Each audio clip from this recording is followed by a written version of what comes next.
In September 1944, with Allied forces sweeping across France and Belgium, it felt like the end of World War II was just around the corner. Many believed the war could be over by Christmas. Out of this optimism came one of the most audacious, ambitious, and ultimately tragic operations of the entire war, Operation Market Garden. Today, we're going to break down exactly what this plan was, why it was launched, and how it became known as a bridge to far. So, how did it all begin?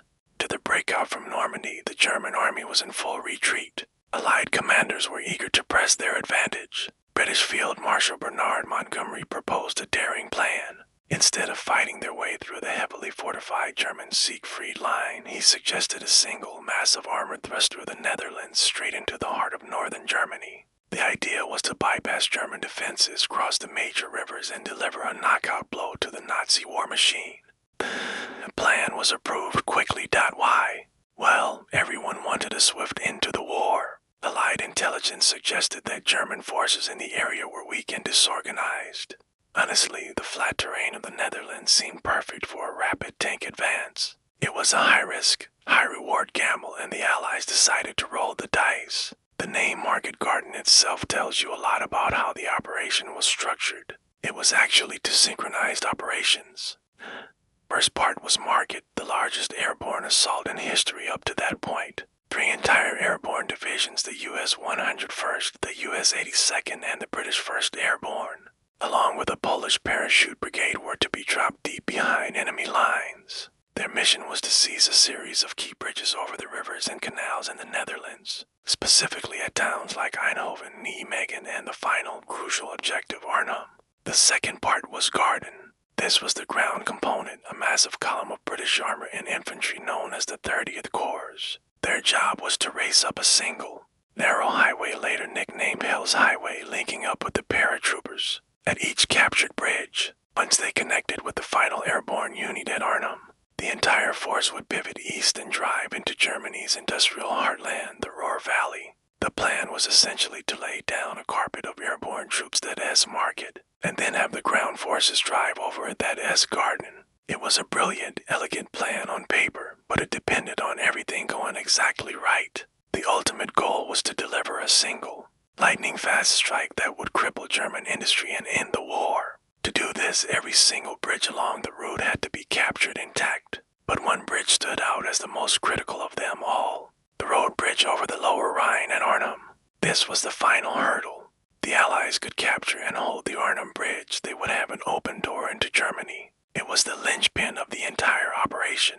This is precisely why Arnhem would become forever known as the bridge to far. Its capture was essential, but it was also the deepest objective, furthest away from the advancing ground forces and the most vulnerable part of the plan. So, how did this perfectly timed, intricate plan unravel so spectacularly? It wasn't one single thing, but a cascade of failures. First, the airborne drops were flawed. Due to concerns about anti-aircraft fire and difficult terrain, many paratroopers were dropped miles away from their objectives. The British 1st Airborne at Arnhem landed a staggering 8 to 10 kilometers from their bridge. This cost them the element of surprise and forced them to fight their way through German defenses, just to get to their primary target. Second, and perhaps most critically, the Allies severely underestimated the German strength in the area. Allied intelligence believed the region around Arnhem was defended by little more than old men and boys. In reality, two elite SS Panzer divisions, the 9th and 10th, were resting and refitting right there. They were battle-hardened veterans equipped with tanks and heavy artillery.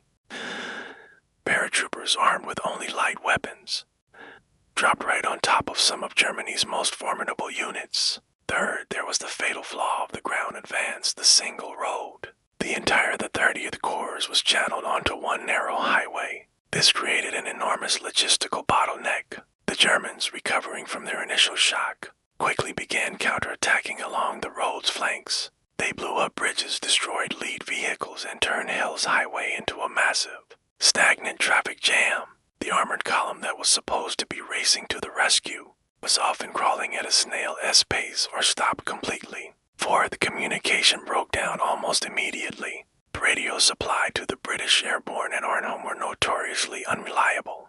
They couldn't coordinate between their own battalions, let alone communicate with the advancing ground forces or the Air Force for support. They were fighting isolated, blind, and cut off. Despite all this, a small group of around 700 British paratroopers, led by Lieutenant Colonel John Frost, managed to fight their way to the Arnhem Bridge. They captured its northern end and held it against overwhelming odds. For days and nights, they fought heroically, expecting the tanks of the 30th Corps to arrive at any moment. But the reinforcements were stuck on Hell's Highway fighting their own desperate battles. Frost's men were eventually overwhelmed. After nearly a week of brutal fighting across the entire operational area, the remnants of the British 1st Airborne were forced to withdraw. The bridge at Arnhem was never taken. The operation officially ended on September 25, 1944 as a catastrophic failure. The human cost was immense. The Allies suffered around 17,000 casualties killed, wounded, or captured. The British 1st Airborne Division was virtually annihilated, losing nearly 80% of its strength. Of the more than 10,000 men who landed, fewer than 2,200 made it back. Tanks, jeeps, and priceless airborne equipment were lost. For the Germans, it was a stunning and unexpected defensive victory, though it cost them an estimated 8,000 to 10,000 casualties. But perhaps the greatest tragedy fell upon the Dutch civilians. They had celebrated the arrival of the Allied paratroopers, believing their liberation was at hand. Instead, they were caught in the crossfire of one of the most intense battles of the war. Thousands were killed or left homeless. Worse, the failure of Market Garden meant that the northern Netherlands would not be liberated for another 7 months. This led directly to the horrific hunger winter of 1944-45, where widespread famine caused the deaths of over 20,000 civilians. So why do we call it a bridge too far? The phrase is credited to the British Lieutenant General Frederick Browning, the deputy commander of the Allied Airborne Army. Before the operation, he reportedly told Field Marshal Montgomery, "I think we might be going a bridge too far." His words proved hauntingly prophetic. The phrase perfectly captured the essence of the operation as failure, that the plan was just too ambitious, stretching Allied resources and luck one step beyond what was possible. It later became the title of Cornelius Ryan's definitive book on the battle, and the famous 1977 film cementing the name in popular history. In summary, Operation Market Garden was the definition of a heroic failure. It was bold, imaginative, and brilliantly conceived,